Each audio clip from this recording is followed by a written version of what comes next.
Hola mi querido hermanos, que la paz de nuestro Señor Jesucristo esté con nosotros.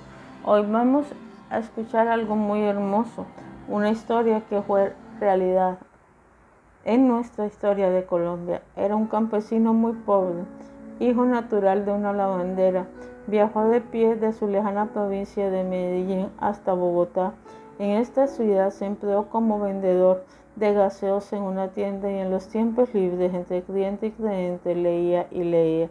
Después consiguió el empleo de escribiente en una notaría. En ese tiempo se escribía todo a mano.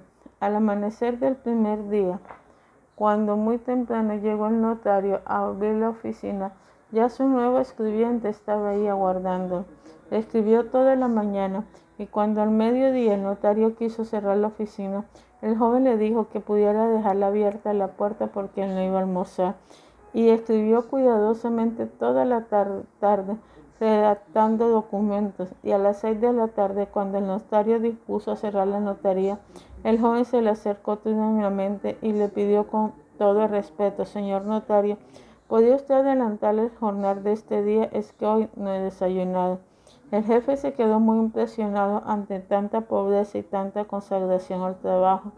Después este joven, que estudiaba sin cesar y leía mucho, y tenía como el más fuerte anhelo de su vida llegar a ser una gran persona, empezó a intervenir en la política. Llegó a ser senador de la República, ministro y finalmente fue elegido presidente. ¿Sabe usted quién era él? Marco Fidel Suárez, presidente de Colombia y uno de los mejores literatos de su país. Deseaba ser una personalidad, trabajó, estudió, no se cansó nunca de tratar de obtenerlo y lo consiguió.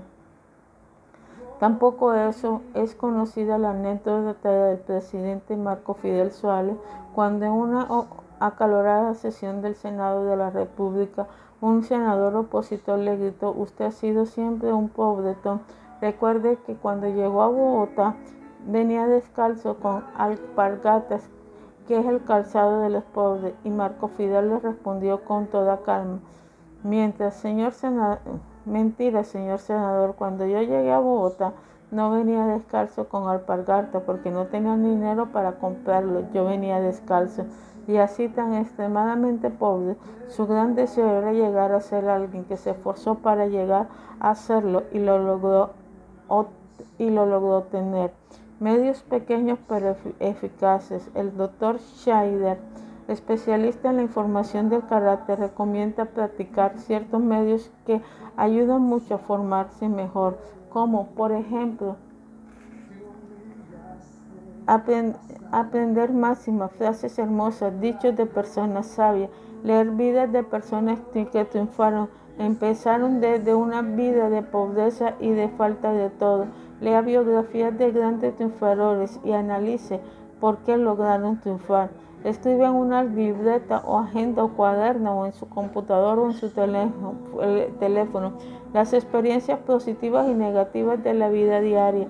Lo positivo para volverlas a repetir en el futuro, lo negativo para tratar de evitarlo. Anote cuáles son las propias debilidades, especialmente si son causas de algo desagradable, y los propósitos de enmienda y los medios que se ocurren para tratar de evitarlo. Analice cuáles son las cualidades que nos faltan y cómo se podrán ir adquiriendo, y ojalá ponga esto por escrito y volver a leerlo después varias veces lo que se escribió. Otra fórmula: siga diciendo Schneider, escribamos cuáles son las causas de nuestra falla y cuáles son las razones por las cuales deberíamos luchar más para combatir estas debilidades nuestras, cuáles son las ocasiones en las cuales cometemos más burradas y planeamos cómo evitar esas ocasiones, pues la ocasión no nos hace más débiles, pero sí demuestra cuán terriblemente débiles somos para cometer tonterías. Conviene leer y anotar cuáles son las cualidades y ventajas que tienen las virtudes que nos faltan y cuáles son las desventajas y malas consecuencias de los defectos que debemos ir quitando de nuestro modo de comportarnos. Una vacuna muy importante son los motivos que se escriben y se vuelven a leer, sirven para evitar faltas en lo futuro.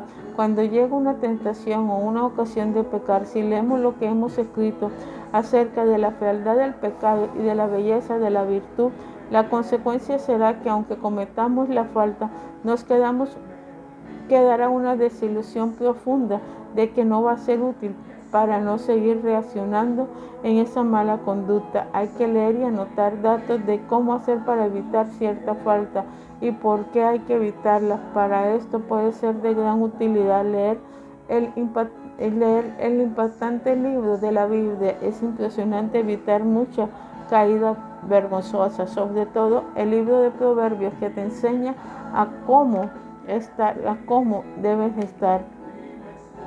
Lo que te puede obtener con una respuesta. Muy conocido el hecho que sucedió a Simón Bolívar cuando era joven.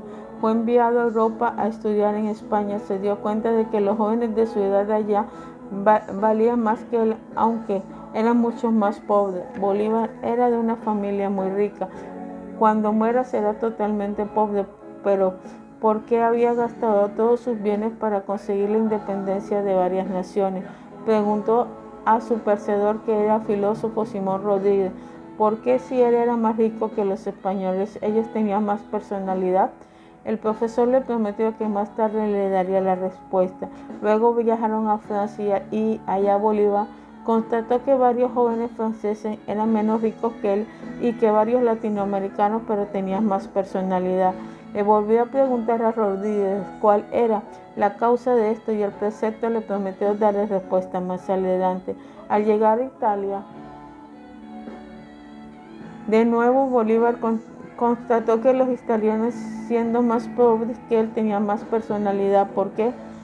Volvió a preguntar y Simón Rodríguez le respondió: es que los españoles, los franceses y los italianos leen más lecturas formativas que los latinoamericanos y por eso adquieren mejor personalidad. Y añadió esta tremenda frase: el que no lee es media persona.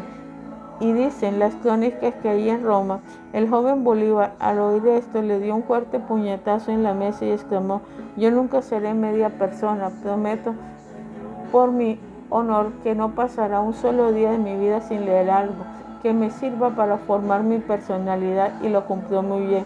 Cada día dedicaba un buen tiempo a leer libros que le servían para ser mejor, y aún en los días de terribles batallas como Carabobo, Boyacá, Junín, cuando por la noche sus militares se iban a dormir, rendidos de cansancio, Bolívar a las 11 de la noche todavía estaba en su hamaca leyendo La luz de la vida, biografías y otros libros que le sirvieron para mejorar su personalidad. Y sin haber hecho estudios de colegio o universidad, llegó a ser uno de los más famosos escritores de América, y sus proclamas y discursos se leen hoy en día como verdaderas joyas literarias. Padre Celestial, en nombre de nuestro Señor Jesucristo, te damos gracias, Padre Celestial, por estas cosas que hemos aprendido y por estas personas que nos han enseñado a cómo tener, Señor, con su biografía, una buena, pero buena personalidad. Que el Dios Todopoderoso te bendiga. Amén y amén.